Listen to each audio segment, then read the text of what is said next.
Welcome, dear listeners, to our deep dive on The Warren Buffett Way by Robert G. Hagstrom. Oh, a classic. He's a renowned investment writer, Definitely, definitely. and we highly recommend adding it to your reading list if you're over 18 Of course. and even remotely curious about how Buffett built his incredible track record. Yeah, his track record's phenomenal. But here's the thing about Hagstrom. He doesn't just write about Buffett. Right. He's put these principles into practice Oh, wow. by managing his own investment fund. That's impressive. So he's actually applied these ideas in the real world. Exactly. Not just theorizing, he's actually... Not just talking the talk. Yeah, walk the walk. He's walked the walk. Yeah.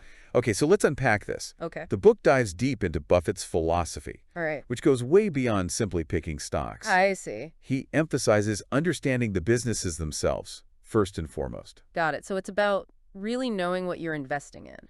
It's about becoming a part owner in companies you truly believe in. Makes sense. Like you're not just buying a stock, you're buying a piece of the business. And that's where Buffett's corporate principles come in, the bedrock of his entire approach. Okay, so these are the foundational principles that he uses. He uses 3 core criteria when evaluating any business. 3. Okay. Simplicity, consistency, and favorable long-term prospects. All right, I'm following you. So let's start with simplicity. All right, so starting with simplicity. Okay.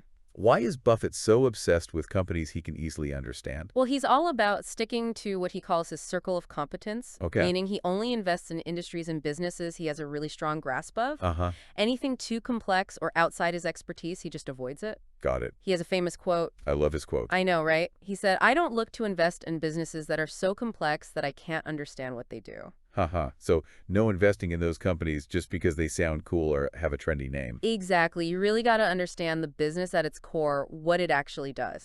It makes you think, what's my circle of confidence? Right. It's a good question to ask yourself. Maybe I should be investing in industries or companies that I actually know something about. Yeah, focus on what you understand, right? Absolutely. And the second principle, Okay. consistency, Okay. kind of builds on that foundation of simplicity. It makes sense. Buffett wants to see a stable track record over time. I see. Favoring companies with a proven history of profitability, Uh-huh. he avoids those turnaround bets Okay. or hoping for some sudden stroke of luck. He doesn't like to gamble, basically. No, he wants to see steady, reliable performance. Got it. So consistency is key. So it's like picking a racehorse, right? Ah, okay. I like this analogy. You'd want one with a history of wins, not the one stumbling out of the gate for the first time. Right. You want to see a consistent ability to perform, a track record of winning. Exactly. You want to see that consistent ability to perform. Precisely. And then we come to the third principle, favorable long-term prospects. Okay. This is where Buffett's vision really shines. So he's thinking long term. Oh, yeah. He's not just thinking about the next quarter or even the next year. He's looking decades ahead. He's thinking decades ahead. He invests in companies built to last, those with what he calls a moat. Okay, I've heard this moat analogy before. It's a classic. But to be honest, it always makes me picture like a medieval castle with alligators swimming around it. I can see that. How does that actually translate to modern businesses? Okay, so think of it as any advantage that protects a company from its competitors. Okay. It could be a strong brand, Mm. loyal customers, Okay. unique technology, or even just being super cost efficient. I see. Anything that gives a company a lasting edge. So an example would be like Apple. Okay. They have a pretty massive moat with their brand loyalty and their ecosystem of products. Right, it's hard to compete with that. Versus like a smaller generic phone company. Yeah, a no-name brand. That's much more vulnerable to the competition. Exactly, they don't have that same level of protection. Buffett believes these wide moat businesses are the ones most likely to stand the test of time. Yes. To keep generating those profits for years, if not decades to come. He's in it for the long haul. This is making me rethink how I see companies. Oh, interesting. Not just from an investing perspective, but just in general. Yeah, it's a useful lens to view any business through. What's their moat? Right. How strong is it? It's a good question to ask. Right, so these corporate principles seem pretty solid. They're a great foundation. But even the best business Yeah. can be sunk by bad leadership, right? Oh, absolutely. You need the right people at the helm. Yeah, it can't just be about the product or service. It's got to be about the people at the top, too. Leadership makes all the difference. So what qualities does Buffett look for in those captive industry? Okay, so he really focuses on 3 key qualities: rationality, Okay. candor, and what he calls resistance to the institutional imperative. Resistance to the institutional imperative. Yeah, it's a mouthful, but it's a key concept. I'm intrigued, but let's start with rationality. Sure. I mean, that makes sense. Like, in general. Yeah, who want irrational leaders, right? Right, but what does that actually look like in the business world? Give me a concrete example. Okay, so in a business context, rationality means the management team makes decisions based on logic and data, Uh-huh.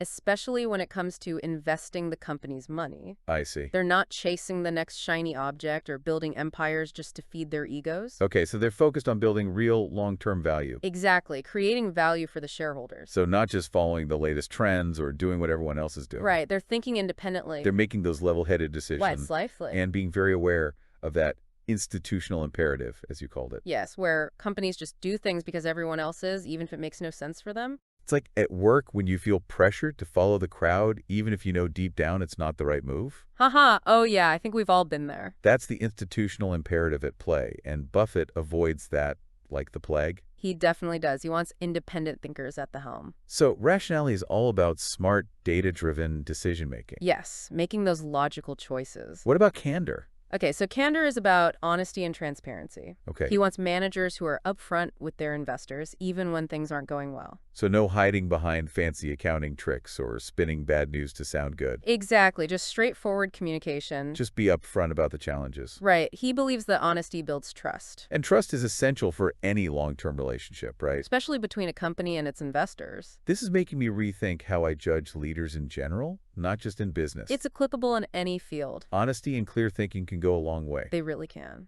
And that brings us to that third quality, resisting the institutional imperative. Ah, yes, avoiding the herd mentality. So it's about thinking independently, not just blindly following the crowd. Exactly. So a healthy dose of skepticism is a good thing for a leader. Oh, absolutely. He wants managers who are bold enough to chart their own course, Right, they need to have conviction in their own vision. even if that means going against the grain. Exactly. They need that inner compass guiding them towards what's truly best for the business. And not just what's popular at the moment.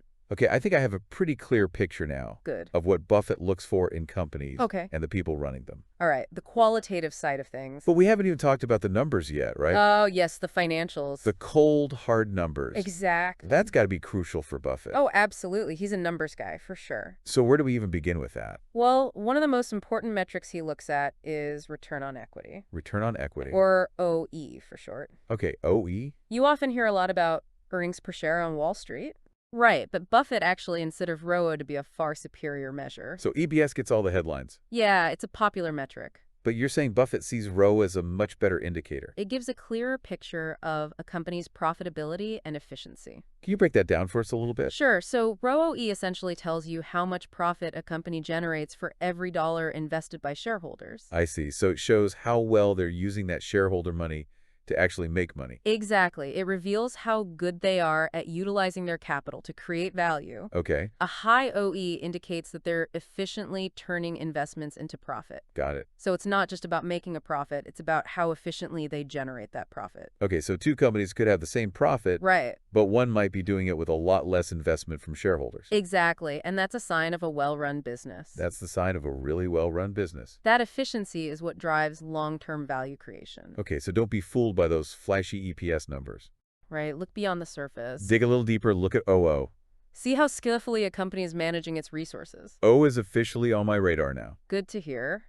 What else does Buffett pay attention to? Another key concept he uses is owner earnings. Okay, owner earnings. Think of it as adjusting those reported earnings to get a clearer picture of the actual cash flow a business generates. Okay, So we're kind of stripping away those accounting tricks or one-time items. we're getting rid of anything that might make the numbers look better than they really are. Exactly. He wants to see the cold, hard cash a company produces from its operations. Got it, so that's what really matters. That's what fuels their ability to grow, reinvest, and create value over the long term. It makes total sense. He wants the raw, unfiltered story. Not a polished, dressed-up version. Exactly. It's like checking your actual bank balance versus just looking at your paycheck amount. Haha, great analogy. Sometimes those two numbers tell very different stories. They often do. Another metric he examines closely is profit margin. Profit margin, yeah. Buffett loves those companies with high profit margins, Of course, who doesn't? meaning they're keeping a big chunk of their revenue as profit. Right, after covering all their expenses. So it's not just about bringing in revenue. Right,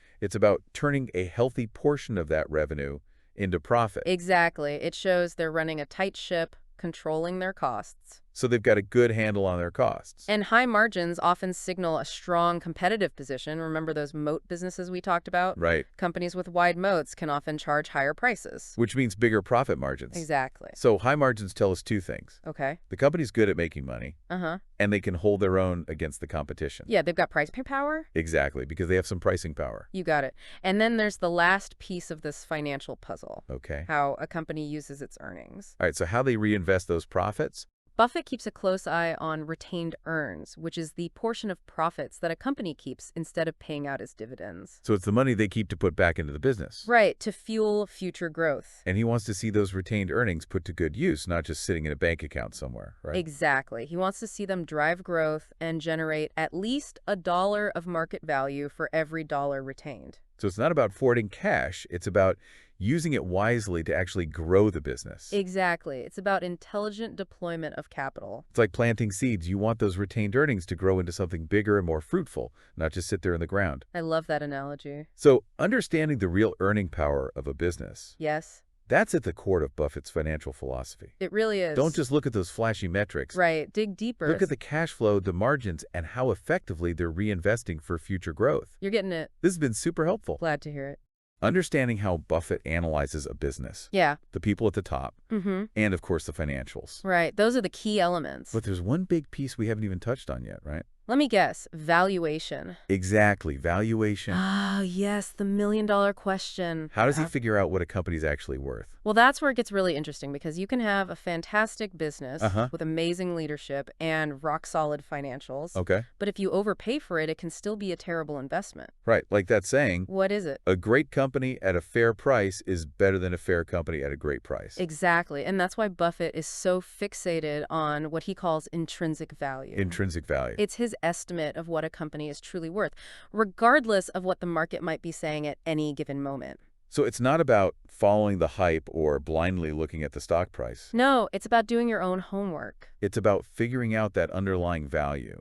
Right, based on its earnings power, its assets, its growth potential. So all the things we've been talking about. Exactly. It's a holistic assessment. He's not just crunching numbers, he's looking at the bigger picture too. He's considering the quality of the management team, the strength of their competitive advantage, their ability to adapt to changing markets. It's really about painting a complete picture of that business from the inside out. And then deciding how much it's worth. Before deciding how much it's worth. Exactly. Okay, so that makes total sense. Good. And once he has a grasp of that intrinsic value, Yeah.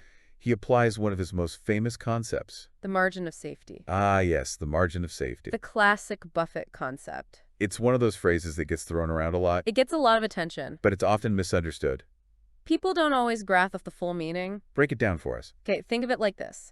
You want to buy $1 for 50 cents. Okay? You're getting a steal, you've got that built-in cushion. Right. Just in case things don't go exactly as planned. So in investing, that margin of safety is the difference between what you pay for a stock and what you believe it's truly worth. Exactly. Like a buffer Yes. to protect you from those unexpected events.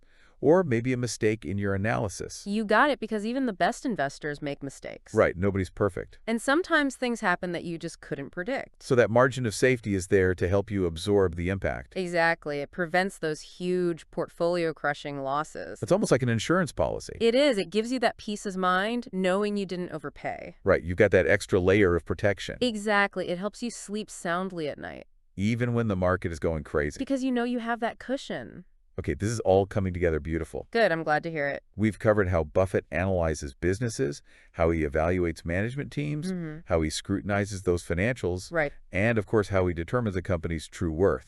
Yeah, those are the essential elements. But now I'm curious, Okay. how does all of this translate into building an actual portfolio? That's the next step. How do you take all these ideas and put the Warren Buffett way into action? That's where his concept of focus investing comes in. Focus investing. It's not just some abstract theory. It's at the core of his investment strategy. All right, so we'll dive into focus Let's investing. do it. What is it exactly? So focus investing is all about concentrating your investments in a small group of companies. Okay. Companies that you truly believe in, companies that meet all those Buffett principles we've been talking about. So quality over quantity. Exactly. It's about going deep on a select few, Really understanding those businesses inside and out. doing your homework, Believing in their long-term potential. and allocating a sizable portion of your capital to them. So you're not just buying a bunch of random stocks and hoping for the best. No, this is about becoming a part owner in those businesses. This sounds almost like the opposite of what we're often told about investing. How so? Isn't diversification supposed to be the key? I see what you mean. Spread those bets thin. That's the conventional wisdom. But you're saying Buffett has a different perspective on diversification. He does. He believes that true diversification doesn't mean owning a tiny piece of every company out there. Okay. It means owning a meaningful stake in a few truly great businesses. I see. So instead of having a little bit of everything, Yeah. it's better to have a few exceptional things. Exactly. Concentrate your bets on those companies that you believe have the best chance for long-term success. This makes a lot of sense, but it also sounds kind of intimidating. Intimidating? How so? How do you even choose those companies? Right. It seems like trying to find a deal in a haystack. It can be challenging, but that's where those Buffett principles come in. So how do we actually do this? The first step, and this is crucial, is defining your circle of competence. Okay, my circle of competence. What industries or sectors do you really get? So thinking about my strengths, Exact. sticking to those areas where I have an edge. Yeah, like if you're a tech whiz, you probably have a better understanding of software companies than someone working in a completely different field. Okay, so find your niche. Become an expert in your domain. Don't try to be a jack of all trades. Exactly. Focus your energy where you have the best chance of winning. Okay, so once I've defined my circle of competence, Then you can start applying those Buffett principles we talked about. so looking for those simple, understandable businesses Yes. with a solid history, Uh-huh. favorable long-term prospects, Right. and of course a strong management team. Absolutely. Don't forget about the people. Those wide moat businesses that can withstand the competition. And keep those profits rolling in. We want to see solid financials too, right? Of course. High returns on equity, healthy profit margins, Mm-hmm. and we can't forget about valuations. Absolutely not. You have to make sure you're getting a good deal. We want to buy those great businesses at a price that gives us that margin of safety. Exactly. That cushion is crucial. All right, so let's say we've done our research. Okay. We've found some companies we love. Great. We're convinced they check all the Buffett boxes. Sounds like you're ready to buy. We're ready to buy. All right. But how much do we actually put into each one? The age-old question. How do we decide where to allocate our capital? Well, there's no one-size-fits-all answer. Okay. But the general principle Yeah. is to allocate capital based on your conviction level. Conviction level. The more confident you are in a particular business, the larger your position can be. So if I'm really, really sure about a company, I might put a bigger chunk of my portfolio into it Makes sense. than into a company I'm less certain about. Exactly. This is what makes focus investing so fascinating. It's a different way of thinking about portfolio construction. It's not like those mutual funds that own little slices of hundreds of stocks. Right. It's about having a concentrated portfolio. You could have 10%, 20%, even 30% of your portfolio in a single company. If you have that much conviction, That's a bold move. It goes against that traditional diversification advice. it does. It takes a lot of trust in your analysis. And in the companies you've chosen. Exactly. It's not for the faint of heart. It takes courage to make those concentrated bets. But that's how you could potentially see those outsized returns. Of course, only if you get it right. So focus investing is about being selective, doing your research, and then being decisive. And having the discipline to stick with your choices. All right, I'm starting to see the appeal of this approach. Good. But it raises another question.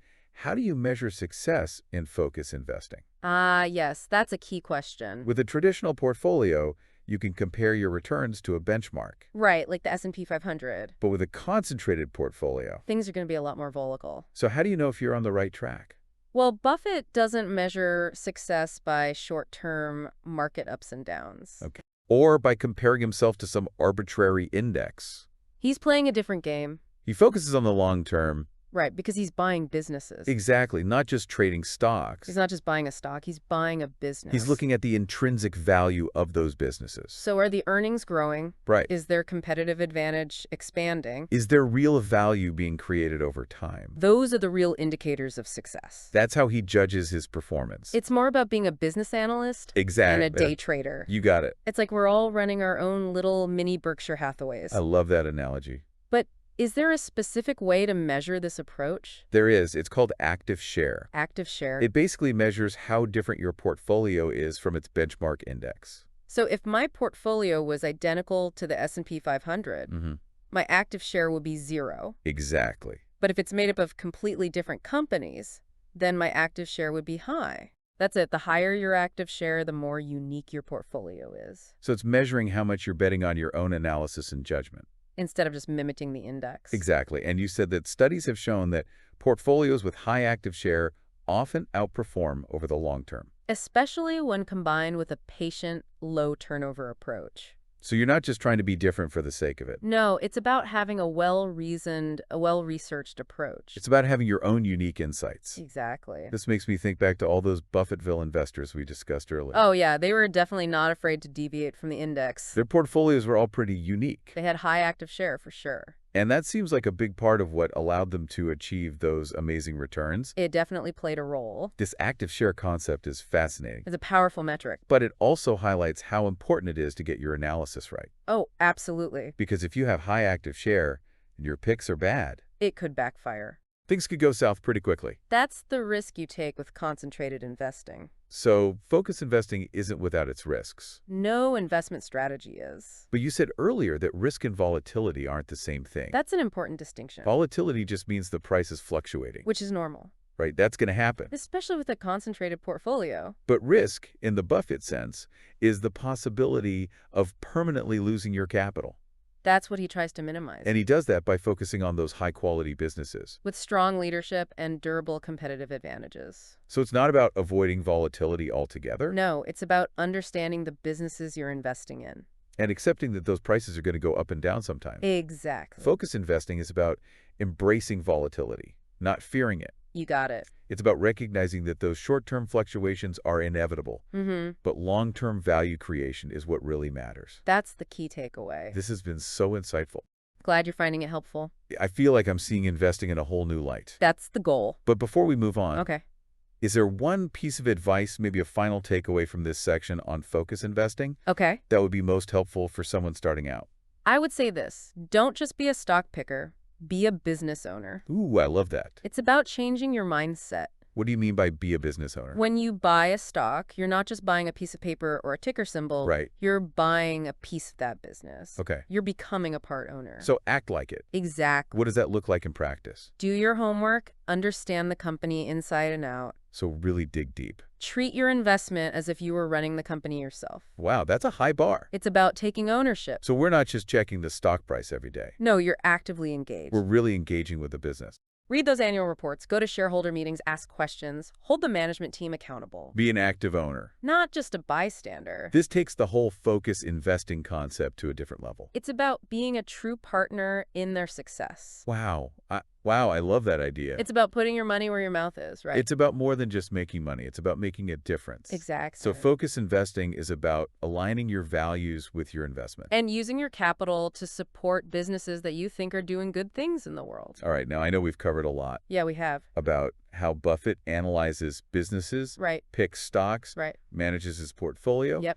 But what about all those other investors out there Okay. who have kind of adopted his approach? Yeah, there are a lot of them. You mentioned this Buffetville earlier. Right, Buffetville. What exactly is that? So Buffetville is a term that Hagstrom uses to describe this community of investors Okay. who have embraced Buffett's philosophy and successfully applied those principles to their own careers. So it's like a town where everyone speaks the language of value investing. Haha, yeah, that's a great way to put it. And they think in decades, not quarters. They're all about the long game. Exactly. They're patient, they're disciplined, and they're not swayed by short-term market fluctuations. All right, I'm sold. I want to move to Buffetville. It's a great place to be. But who are some of the residents I should meet?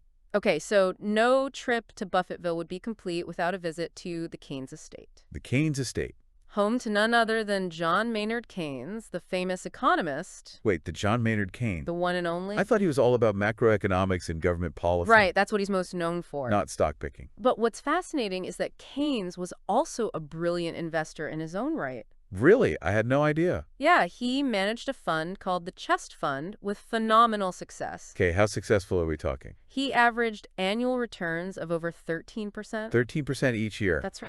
Wow, and this is during the Great Depression? Mm-hmm. And World War II. Yeah, he navigated some really tough times. That's incredible, 13% through all of that. It's remarkable, and what's even more impressive is that he achieved this through concentrated investing. So he was a focus investor too. He believed in focusing on a small number of companies that he deeply understood. He really believed in that approach. He has a famous quote where he said, "It's a mistake to think that one limits one's risk by spreading too much between enterprises about which one knows little and has no reason for special confidence." Wow, that's powerful. So true diversification comes from knowledge. Not from blindly spreading your bets. Exactly. You got to know what you're buying. And have conviction in your choices. So Keynes was kind of the OG of Buffetville. Haha, yeah, you could say that.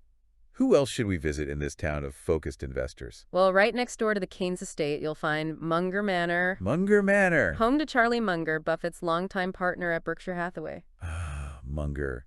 I've always been fascinated by him. He's a fascinating guy, a lawyer turned investor. And by all accounts, just as brilliant as Buffett himself? Oh, absolutely. So what was his approach like? Munger is another prime example of focus investing at its finest. Okay. His portfolio was often even more concentrated than Buffett's. Really? Even more concentrated? Yeah, which means he experienced greater swings in value. So higher highs and lower lows? Exactly, but also potentially greater returns. Higher risk, higher reward? That's the idea. So he was really putting his money where his mouth was. He had strong convictions, and he wasn't afraid to act on them.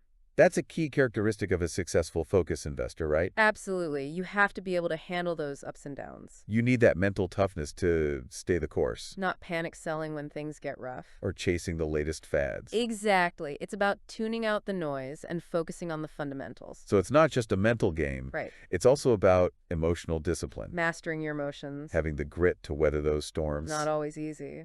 All right, this is all making so much sense. Good. But I got to be honest, it also sounds like a lot of work. It does take effort. How do you even find those few exceptional companies worth focusing on? That's the challenge, right? It seems like finding a needle in a haystack. Well, that's where those Buffett principles come in again. So back to the basics. Start by defining your circle of competence, remember? Right, my circle of confidence. What industries or sectors do you truly understand? Where do I have an edge? Exactly. Play to your strengths. So if I'm a tech expert, focus on tech companies. If you're a doctor, maybe healthcare businesses are your sweet spot. Don't try to be a master of everything. Find your niche and dominate it. All right, so once I've found my niche... Then you can start looking for those standout businesses within that sector. So we're looking for those simple, understandable businesses... Yes. With a solid track record, great leadership, and those wide moats. You got it. And don't be afraid to be picky, right? Exactly. You're looking for a handful of truly exceptional companies.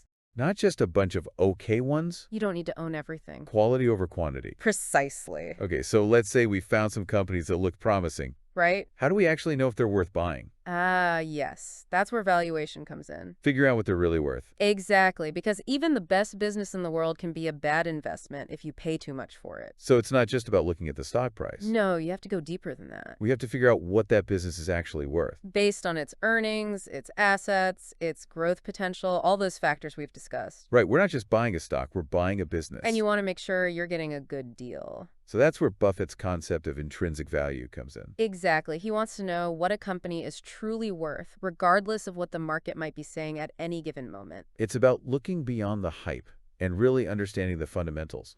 He's not just crunching numbers, he's also considering those qualitative factors, the strength of the leadership, the durability of their competitive advantage. So it's a holistic approach. It's about blending the quantitative with the qualitative. It's like he's not just buying a stock. Right. He's buying into a partnership. He becomes a part owner of that business. And he wants to make sure he's getting a good deal. That's the essence of value investing. Right. And once he understands that intrinsic value... Then he applies his famous margin of safety principle. Right, the margin of safety. Buying $1 for 50 cents. Building in that buffer, just in case things don't go exactly as planned. Exactly. Okay, so we've talked about this in theory, Mm-hmm. but let's bring it back to Buffetville. All right, who do we want to visit? Let's talk about Bill Ruane. Bill Ruane, the founder of the Sequoia Fund. You mentioned him earlier. He was a close friend of Buffett. And a true believer in focus investing. Absolutely, he walked the walk. So what kind of things did he look for in a business?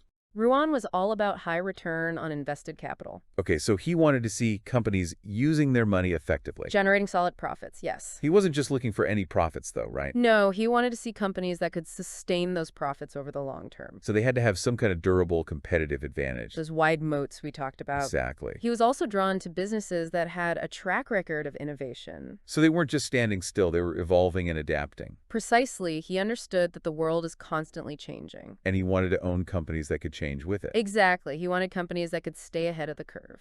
Did he have any particular industries or sectors that he favored? He was actually quite diverse in his approach. Okay. He invested in a wide range of sectors, from consumer goods to technology to healthcare. So it wasn't about the industry itself. No, it was about the quality of the business and the strength of the management team. He was looking for those truly exceptional companies.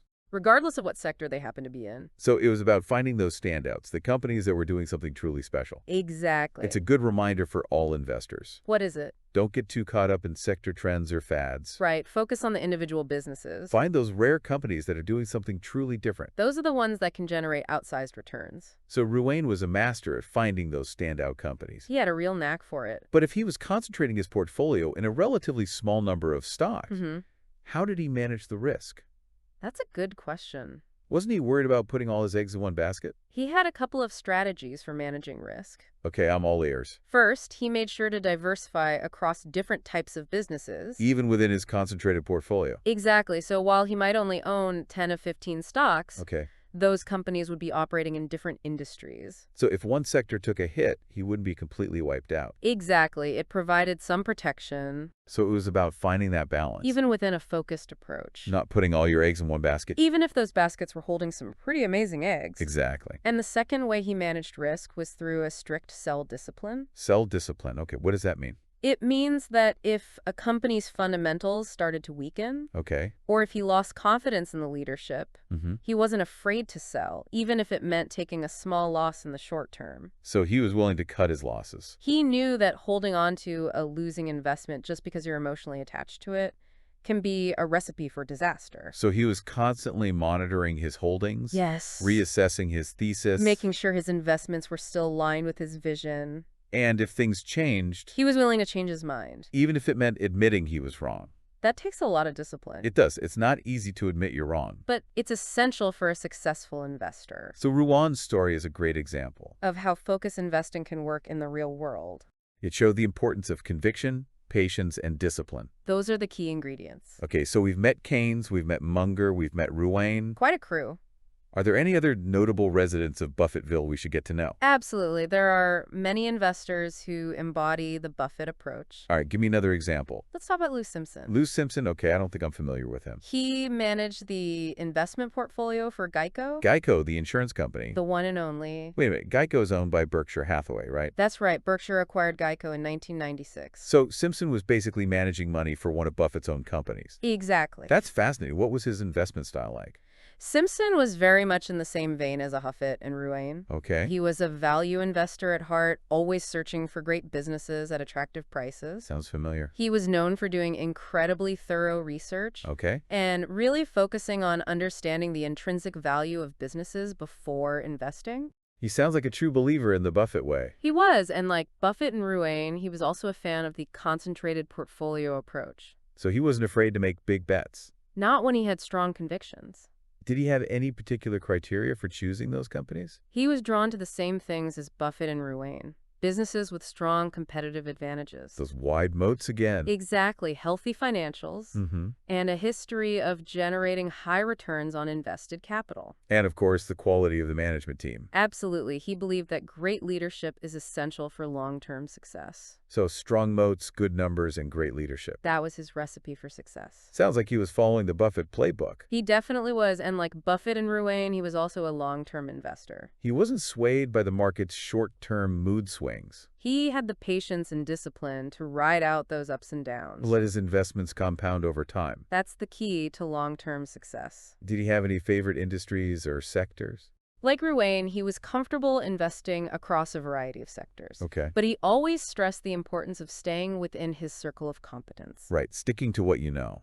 He wouldn't invest in a business he didn't truly understand. No matter how tempting it might seem. Exactly. He knew that straying too far from what you know can lead to big mistakes. So he was disciplined in that regard. He was, and like the other focus investors we've discussed, he also had a strict sell discipline. So if a company started heading in the wrong direction, he would cut his losses. That's right. He wasn't afraid to make tough decisions. He was always looking for signs that the story had changed. And he was willing to act on those signs. That's impressive. It takes a lot of discipline. It does, but that's what separates the successful investors from the rest. So Simpson's story is another great example of how focus investing can work. It's a testament to the power of patience, discipline, and conviction. Okay, so we've met Keynes, Munger, Ruane, and Simpson. All successful focus investors. All residents of Buffetville, and they all achieved impressive results using this approach. It shows that the principles of focus investing are timeless and adaptable.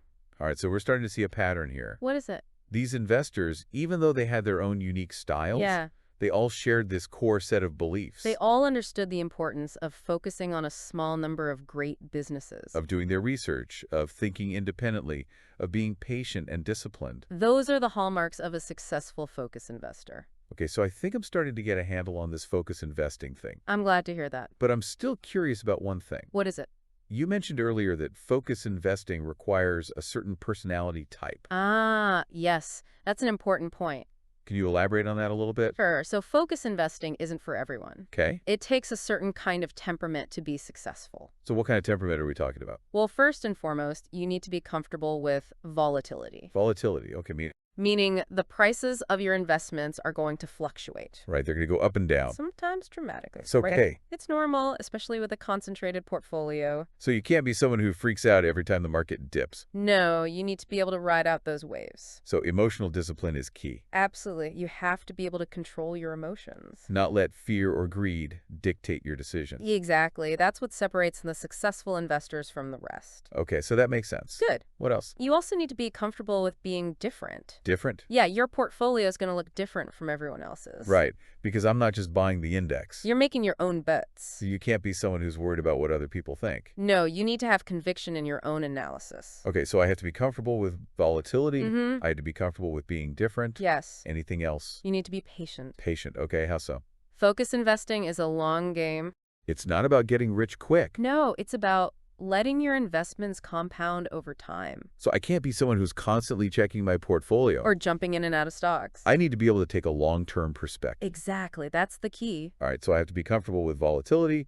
I have to be comfortable with being different. And I have to be patient. Those are the big three. Anything else? One more thing. Okay, hit me. You need to be willing to learn. Learn. Okay, that seems pretty straightforward. But it's more than just reading books and articles. It's about being curious. It's about constantly seeking out new information. And being willing to change your mind when you're wrong. Exactly. You have to be open to new ideas and new perspectives. So focus investing is a journey. It's a lifelong pursuit. You're always learning and evolving. That's the beauty of it. All right, this has been really helpful. I'm glad to hear it. I feel like I'm starting to understand the mindset of a focus investor. That's the goal. But is there a story from Buffetville that really exemplifies this approach? One that really highlights the power of focus investing and this long-term mindset. Exactly. Hagstrom tells a great story about a man named Walter Schloss. Walter Schloss. Okay, who was he? He was a value investor who worked for Graham Newman. Graham Newman. Wasn't that the investment firm founded by Benjamin Graham? That's right, Benjamin Graham, the father of value investing. Wow, so Schloss was working alongside some of the legends of the investing world. He was, and he learned from the best. So what was his investing style like? Schloss was a true disciple of Graham. Okay. He believed in buying stocks that were trading at a significant discount to their intrinsic value. So he was a bargain hunter. Exactly. He was always on the lookout for those hidden gems that everyone else had overlooked. He wasn't concerned with following the crowd or chasing the latest hot stocks? No, he was focused on finding undervalued businesses. No matter what industry they were in. It didn't matter to him. So he was a true contrarian investor. He was willing to bet on his own judgment. Even when it meant going against the grain. Exactly, and it was a strategy that paid off big time. How so? Over his long career, Schloss achieved an average annual return of around 20%. 20% every year. Consistently beating the market. Wow, that's incredible. And he did it without computers, algorithms, or even a team of analysts. He's a one-man show. He relied on his own research and judgment. That's amazing. It shows the power of simplicity and discipline. It really does. He didn't need fancy tools or complex models. He just needed a sound philosophy and the patience to let his investments play out over time. It's inspiring to see someone achieve such incredible results with such a straightforward approach. It is, and it reminds us that you don't need to be a Wall Street wizard to be a successful investor. You just need the right mindset and the discipline to stick with your convictions. That's the key. Schloss's story is a great reminder Of what? that the principles of focus investing are timeless. They've been working for decades. And they'll continue to work for decades to come. As long as there are great businesses out there. And as long as there are investors willing to do the work. And think for themselves. Exactly. So we've talked about Buffett's philosophy. We've met some amazing investors from Buffetville. They're a great bunch. And we've seen how focus investing can work in the real world. It's a proven approach. But as we wrap up our discussion, Okay. is there one piece of advice that you would give to someone who's just starting out on their focus investing journey? If I had to choose just one, it would be this. Be a business owner, not just a stock picker. Be a business owner, not just a stock picker. It's about changing your mindset. Okay, I like that, but what does that actually mean? It means when you buy a stock, you're not just buying a piece of paper. Right. You're buying a piece of a business. You're becoming a partner in that business. So I should act like it. Exactly. But what does that look like in practice?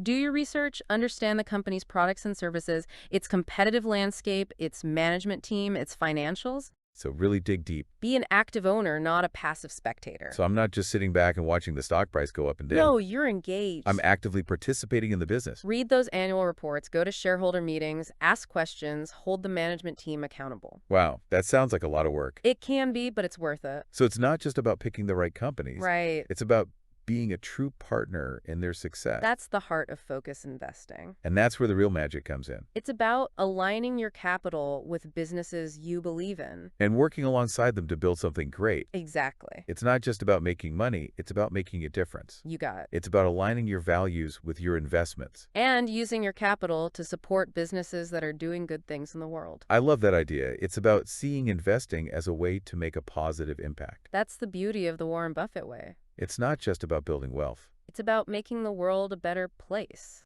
This has been such an amazing conversation. I've enjoyed it. Thank you so much for walking us through the Warren Buffett way. My pleasure. I'm always happy to share my passion for this approach. And to our listeners, I hope you enjoyed this deep dive into the Warren Buffett way as much as I have. I hope so too. If you're looking for a timeless and insightful guide to investing, I highly recommend picking up Hagstrom's book It's a great read. and exploring this approach for yourself. It's a journey worth taking. Until next time, happy investing. I love that it's not just about the numbers. It's about finding companies that are doing good in the world, making a difference. Exactly. And that really is at the heart of what makes the Warren Buffett way so appealing. It's not just a path to financial success. Right. It's a philosophy, a way of life. It's about using your resources wisely Absolutely. to make a positive impact. To make the world a better place. This has been incredible. Glad you enjoyed it. Thank you for guiding us through the Warren Buffett way. It's been a pleasure. I'm always happy to share my passion for this approach. And to all our listeners, thank you for joining us on this deep dive into the Warren Buffett way. Yes, thanks for listening. If you're interested in learning more about this approach, we highly recommend you check out Hagstrom's book, Definitely. It's a must-read. The Warren Buffett Way. It's a classic. It really is. It's full of wisdom and insights that can help you on your investing journey. And it's a great way to learn from one of the greatest investors of all time. Until next time, happy investing.